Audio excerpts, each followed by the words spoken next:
Detroit's water supply is connected to Lake Huron. Clean, edible, and perfectly safe. This is water that could be found in Flint.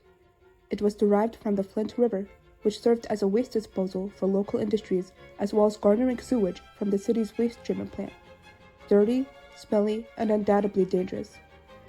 Flint residents had to deal with this quality of water for 18 months, leading to chaos both locally and federally. The Flint water crisis arose from the negligence and irresponsible decisions made by the Flint government. On April 25th of 2014, the city of Flint, Michigan switched their water supply from Detroit's Lake Huron supply to water derived from the Flint River as an attempt to save on money in the midst of a water pipe project. Residents immediately complained about the water odor, taste, and color, which led to numerous health cases, including rashes. The government brushed it off and claimed that the water was perfectly safe to digest. Flint Governor Rick Snyder even released a press release concerning the safety of the water, stating there have been numerous studies and tests conducted on its water by several independent organizations, and it is also the responsibility of the City of Flint Water Service Center to continually test the water provided to city residents. But by judging on what was found in the water, it seems that that is not the case at all. The Flint water crisis takes root in multiple simultaneous problems occurring. The Flint River was already notorious for its lack of cleanliness. Prior to the switch, it acted as a waste disposal site for industries such as car industries, lumber, and paper mills. Sewage from landfills and waste treatment plants have too made its way into the river. Flint City also refused to take proper precautions to prevent corrosion in the pipes following the switch in the water supply. As Dan Wyant, the director of the Department of Environmental Quality, reports, the city took proper precautions for a city of 50,000 people, but not for a city of 100,000 people. This lack of care and caution consequentially led to rush dripping off the pipes, discoloring the water. The water also removed the protective layer off the old lead pipes, which exposed bare lead to the flowing water, contaminating it. This resulted in the hazardous increase of lead in the blood levels, reported Mark Edwards, an engineer at Virginia Tech University. While these problems could have easily been prevented with the use of government intervention, their lack of attentiveness and responsibility has forced a fatal problem among the entire city of Flint. The Flint water supply proved itself as a hazardous substance not meant for human consumption. The first obvious danger would be the hazardous levels of lead found in the water. Flint resident Leanne Walters had her water tested for lead on February 28 of 2015. The results came back stating that lead ratios are up to 104 parts per billion in her tap water, an extremely dangerous result as even a small amount of lead can lead to health complications for those who consume it. On March 3rd of 2015, the lead ratio in Walter's water came to be 397 parts per billion, tripling in a span of a few days. Another danger that comes with the Flint water is the detection of Legionnaire's disease, a severe form of pneumonia, which resulted in the death of 12 residents as well as the infection of 87 from June of 2014 to October of 2015. The source of the disease is said to be from the lack of chlorine disinfection protocols by the county, which allowed the disease to take root. Once again, the failure of the government to act swiftly and responsibly only elevated the disaster further. Multiple state health officials have reported that Flint County has refused to accept offers of advice or assistance. As Dr. Janice Gout, an expert on Legionnaire's disease at the University of Pittsburgh, stated, "The people that were pushing this aggressively were at the bottom, the county, and they were not getting cooperation from the levels above them." Legionnaire's disease was not the only disease found in the water. In August of 2014, an outbreak on E. coli and total coliform was found in the water. The government's initial response was to tell its residents to boil the water for safety measures. They also attempted to combat the two diseases by increasing the chlorine levels in the water, which consequently ended up elevating the levels of total trihalomethanes, which are cancer-causing chemicals found in chlorine. This event led Flint to being in violation of the Safe Drinking Water Act. As a response, government officials started buying bottled water for their employees, taking no action to ensure safe drinking water for the residents in Flint. In fact, the government continued to buy bottled water for government officials after the violation ended, refusing to connect it to the allegations of the dangerous Flint water. Despite numerous cries about the dangerous lead-infested water, it was only until Dr. Hannah Atisha led a study at the Hurley Medical Center to check the levels of lead in residents' blood.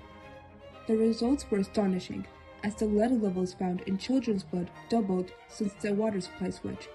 At first, state officials accused Dr. Hannah Atisha of messing up the numbers to cause near hysteria among the residents. Angela Miniguchi, a spokeswoman from the Michigan Department of Health and Human Services, merely blamed the spike on seasonal changes, stating that it cannot be attributed to the water.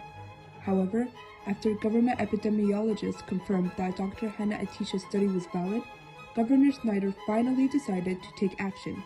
He ordered that the county distribute free water filters and water tests to local homes and schools.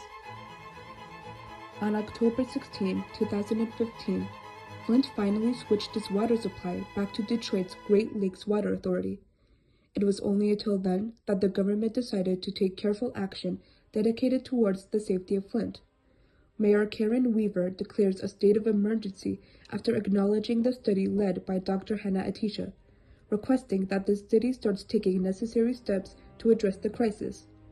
A while later, Governor Snyder and President Obama declared a state of emergency, which meant that the FEMA is allowed to provide equipment to those affected, with the costs covered by federal funding.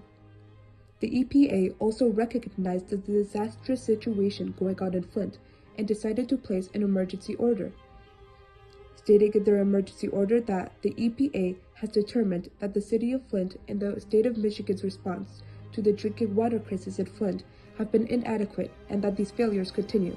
Despite the amount of recognition received in this situation, the lack of accountability received from the higher government officials is what set this event apart from other governmental mishaps.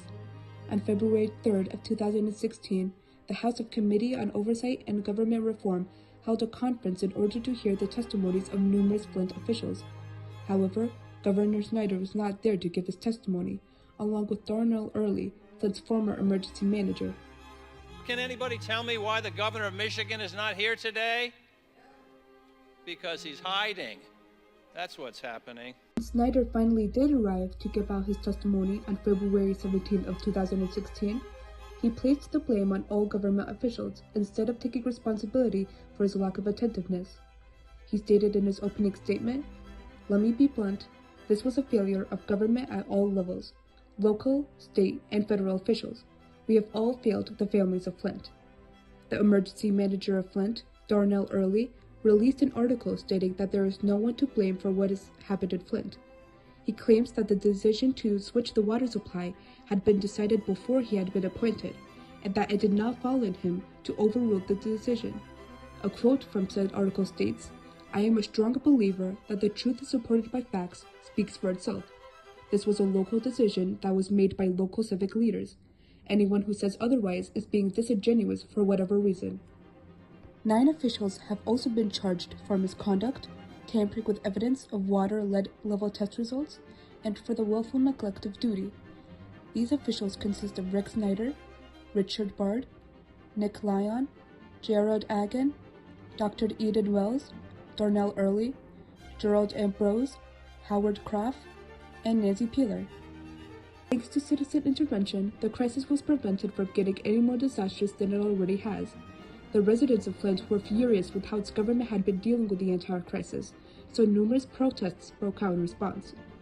A group of citizens joined together with multiple groups, such as the NRDC, Concerned Pastors for Social Action, and ACLU of Michigan, and sued the city and its officials in order to meet their demands, which included replacing the city's old lead pipes, proper testing for lead in water, and ensuring that all residents had access to the city's free water distribution system or access to free water bottle delivery service. They were successful in their efforts, as in November of 2016, a federal judge sided with the residents of Flint and ordered that the government provides every home in Flint with either a properly installed water filter or a free water bottle delivery service. The water crisis is an example of an irresponsible government decision leading to the harm of multiple civilians. Multiple people have been harmed as a result of this event. It has been 10 years, and Flint water is still not fully clean, and Flint residents will most likely never fully put their trust in the government again.